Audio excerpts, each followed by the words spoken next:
नमस्कार दोस्तों, जय श्री राम, जय हिंदू राष्ट्र। दोस्तों, मैं अक्सर अपनी वीडियो में बोलते रहता हूं कि सबके पूर्वज जो है वो हिंदू ही थे, इसलिए सबको जो है जितने भी मुसलमान हैं, क्रिश्चियन हैं, उसको जो है हिंदू धर्म में घर वापसी करना ही चाहिए। आज आपको मैं एक छोटा सा वीडियो दिखाता हूं कि पाकिस्तान के बहुत बड़े मुफ्ती तारिक जमील, उन्होंने अपने मुँह से खुद ये चीज़ एक्सेप्ट किया है, बोला है कि उनके पूर्वज जो थे वो चौहान वंशी राजा थे, हिंदू थे। छोटा सा पहले वीडियो देखिए। अच्छा मौलाना, आपकी कास्ट क्या है? हमें अक्सर लोगों को तो पता भी नहीं होता हमारे जो आबा अजदाद हैं, सुनते रहिए, कहाँ से बिलोंग करते हैं, कहाँ से नस्ल चलती आ रही है। तो आपका सुना है कि आप बड़ी दूर तक अपना शजरा बताते हैं, तो उसके बारे में बताएं कि आप कहाँ से, मतलब कि आपका जो शजरा है आपको याद है? हम राजपूत चौहान हैं। पृथ्वीराज का एक बेटा था रामदेव चौहान। जब पृथ्वीराज को शिकस्त हुई 1191 में, शहाबुद्दीन लाहौरी रहमतुल्लाह अलैह ने उसे शिकस्त दी, फिर उसे कत्ल किया और चौहानों की हुकूमत ख़त्म हुई। इंडिया में सबसे लंबी हुकूमत चौहानों ने की है, 600 साल। 600 साल किसी ख़ानदान की हुकूमत नहीं है। तो ये वाहिद राजपूतों की शाख है जिन्होंने 600 बरस हुकूमत की। तो उनमें से उसका एक बेटा था रामदेव, वो ख्वाजा मोइनुद्दीन चिश्ती रहमतुल्लाह ताला के हाथों मुसलमान हुआ। तो हम लोग उसकी नस्ल में से। तो पाकिस्तान बड़े जो मुफ्ती है वो खुद अपने मुंह से ये बात जो है एक्सेप्ट कर रहे हैं कि उनके पूर्वज जो थे वो चौहान वंशी राजा थे, और ऐसे वैसे चौहान नहीं, डायरेक्ट पृथ्वीराज चौहान के जो बेटे थे उनके जो वंशज है, उनके वंश में जो है मुफ्ती तारिक जमील जो है आते हैं, ऐसा उनका कहना है। हालांकि ये बात कितना सत्य है, नहीं सत्य है, मुसलमान लोग बहुत ही झूठ बोलते हैं, तो इसका मैं पुष्टि नहीं कर सकते, हम लोग कोई जांच पड़ताल तो नहीं कर सकते हैं, लेकिन इतना कंफर्म है कि जितने भी मुसलमान हैं उनका पूर्वज जो है वो सब हिंदू ही है। जितने भी एशिया में आपको मुसलमान दिखाई देते हैं, भारत है, पाकिस्तान है, बांग्लादेश है, अफगानिस्तान है, नेपाल है, जितने भी है, दुनिया का सबसे बड़ा मुस्लिम आबादी वाला देश इंडोनेशिया, लगभग 500-600 साल पहले तो हिंदू देश ही था। जब वहाँ पर मुसलमानों का आक्रमण स्टार्ट हुआ, तब धीरे धीरे करके जो है वहाँ का सबसे पहले राजतंत्र जो है वो इस्लाम कबूल किया। राजा को देखते हुए धीरे धीरे करके उनके प्रजा भी जो है वो इस्लाम कबूल करते चले गए, और वहाँ पर जो बाली वाला जो क्षेत्र है वो हिंदू बहुमूल्य, जितने भी हिंदू थे वो कन्वर्ट हो गए या भाग गए, और भाग कर बहुत सारे हिंदू जो है बाली में चले गए। तो बाली जो है आज भी हिंदू मेजोरिटी वाला वो वहाँ का प्रांत है, स्टेट है, उनका द्वीप है। तो इस तरीके से जितने भी मुसलमान हैं उनके पूर्वज जो है हिंदू ही है। वो डायरेक्ट जो है को अब देखिए कि मोहम्मद साहब भी जो थे वो कौन थे, वो डायरेक्ट मुसलमान थोड़ी ना थे। मोहम्मद साहब भी जो थे वो नॉन मुस्लिम फैमिली में ही जन्म लिए थे। उनके जितने भी चाचा थे, दादा थे, और भी परिवार के जो सगे संबंधी थे, वो सब जो है नॉन मुस्लिम थे, इसीलिए तो इस्लाम जो है उनको कबूल करना पड़ा ना, वो तो मुसलमान नहीं थे। उसी तरीके से ईसा मसीह जो थे, जीसस जो थे, वो एक जूइस थे, वो यहूदी थे, और उनके नाम पर उनके फॉलोवर जो है अपने आप को क्रिश्चियन बोलते हैं, क्रिश्चियन मानते हैं।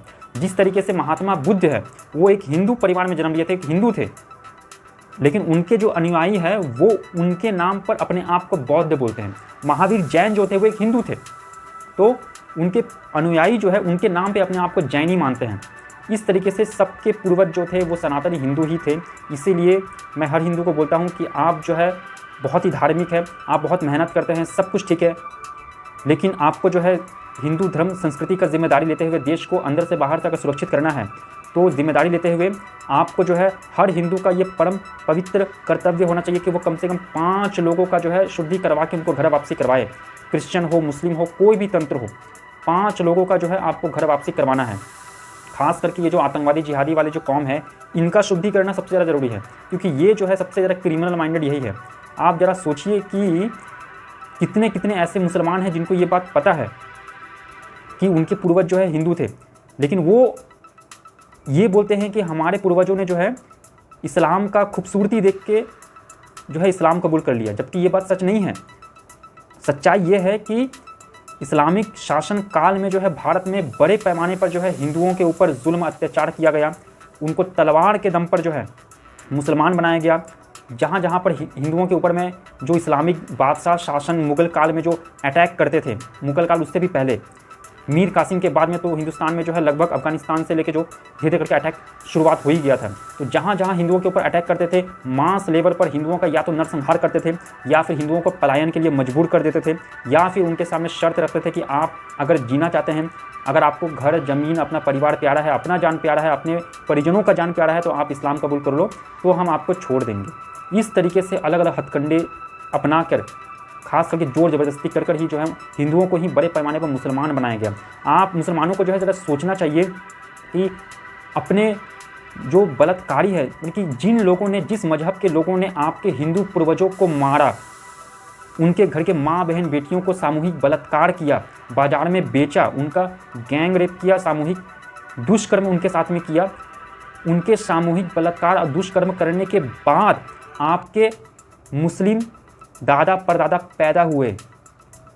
ठीक है, समझ में आ रहा है? किसी मुग़ल काल में किसी मुस्लिम बादशाह और उनके मुस्लिम सेना के अटैक के करने के बाद हिंदू परिवारों के माँ बहन बेटियों का, जो कि आपके पूर्वज थे, उनका सामूहिक बलात्कार किया गया, जोर ज़बरदस्ती किया गया। उसी में आपके दादा परदादा, नाजायज़ दादा परदादा पैदा हुए और उनके ही जनरेशन में आप एक मुस्लिम बन के पैदा हुए हैं। समझ में आ रहा है? तो मुसलमानों को सोचना चाहिए कि आप जिस मजहब के लोगों को अच्छा समझ रहे हैं वो कोई अच्छा नहीं है। तो अपने पूर्वजों, जो आपके पूर्वज और कोई ऑप्शन नहीं होने के कारण, जीविका के संकट के कारण, मजबूरी के कारण, कोरी भावुकता के कारण, अज्ञानता के कारण, प्राण भय के कारण, किसी भी ज्ञात कारणों के कारण उन्होंने अपना हिंदू धर्म छोड़कर इस्लाम कबूल कर लिया, तो उनकी गलती को सुधारना आपका परम कर्तव्य है। तो सभी मुसलमानों को जो है अपने पूर्वजों की गलती को सुधारते हुए फिर से जो है अपने पूर्वजों के पथ पर आइए। ये हिंदुस्तान है, भगवान राम का, ऋषि मुनियों का, देवी देवताओं का ये पवित्र पुण्य भूमि है। हिंदू धर्म ही जो है सच्चा धर्म है, मोक्ष हिंदू धर्म में ही मिलेगा। इसीलिए सारे मुसलमानों को जो है अपनी बुद्धिमानी का परिचय देते हुए आज नहीं तो कल हिंदू धर्म में ही आना है। और जितने भी हिंदू इस वीडियो को देख रहे हैं उनसे मेरा ये निवेदन है कि आप जो है ना ज़बरदस्ती का, कट्टरवादी, जिहादी, आतंकवादी, अलगाववादी बनाने वाले मजहब का जोर ज़बरदस्ती का तारीफ़ मत किया करिए। सच बोलिए हमेशा, इतिहास को पढ़िए। अगर आपको नहीं पता है तो पढ़िए, पहले पता करिए कि क्या हुआ था इतिहास में। जोर ज़बरदस्ती का जो है झूठा तारीफ़ मत करिए इस मजहब का। इतिहास को पढ़िए। अगर आपको पता है, इसके बावजूद भी आप लीपापोती करते हैं, भाईचारा वाईचारा ये सब वो सब की बातें करते हैं, तो फिर तो बहुत ही दुख है इस बात का। तो हिंदुओं का ये कर्तव्य है कि वो हमेशा सच बोले। जो इतिहास में घटा था वही आप बोले, उसको तोड़ के मरोड़ के अब्दुल को बुरा न लग जाए, मेरा मुस्लिम दोस्त को बुरा न लग जाए, ये सब सोचते हुए जो है आप सच्चाई को छुपाए ना, सच बोलिए। सच बोलेंगे, 10 मुसलमानों को वो सच बोलेंगे तो हो सकता है कि उसमें से 8 डंगर हो, लेकिन 2 जो है ना, आपका सच बात उसके दिल पे लगेगा, पर्सनल लेवल पर स्टडी करेगा, 6 महीने बाद, 1 साल बाद, 2 साल बाद हिंदू धर्म में घर वापसी वो करेगा ही करेगा। तो लेकिन इसका शुरुआत होगा जब आप सच बोलेंगे। झूठ बोलने से काम नहीं चलेगा, ठीक है? तो कोई तुष्टिकरण नहीं होना चाहिए।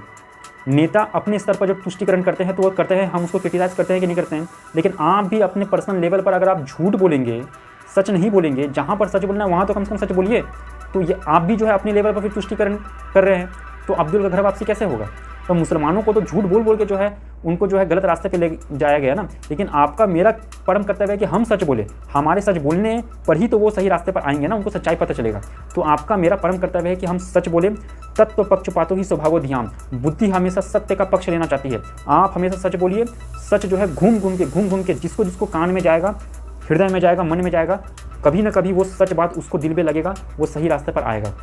अगर उसके दिल में थोड़ा भी सत्व गुण है तो सही रास्ते पर आएगा ही आएगा। और जो घोर तमोगुणी होंगे उनका तो संहार होना ही है, ठीक है? तो हमेशा हर हिंदू को ये संकल्प लेना चाहिए कि आपको 5 लोगों का जो है शुद्धि करके उनका घर वापसी करवाना है। 5 लोगों का। आपके बहुत बड़े मित्र होंगे, उनमें बहुत सारे मुस्लिम भी होंगे, क्रिश्चियन भी होंगे, तो उनको सच बोल के तत्व पक्षपातो ही स्वभावो ध्यान, तो उनको जो है घर वापसी कराने का प्रयास करें, ठीक है? तो वीडियो अच्छा लगा तो लाइक करिए, दोस्तों तक अवश्य शेयर करिए। मुसलमानों को जो है अपने मित्रों को पूछिए कि आप अपने मित्रों को बोलिए कि वो अपने 5 पीढ़ी का नाम बताएं, अपने पिताजी का नाम बताएं, दादा का नाम बताएं, परदादा का नाम बताएं, उनके पिताजी, उनके पिताजी। हर मुसलमान से आप पूछिए कि वो अपने 5 पीढ़ी का नाम बताए, उनका धर्म बताए, कोई ना कोई हिंदू निकल ही जाएगा, ठीक है? तो वीडियो अच्छा लगा तो लाइक करिए, दोस्तों के साथ में अवश्य शेयर करिए, चैनल को सब्सक्राइब करिए और घर वापसी करवाइए। मिलते हैं अगले वीडियो में। धन्यवाद। जय श्री राम, जय हिंदू राष्ट्र।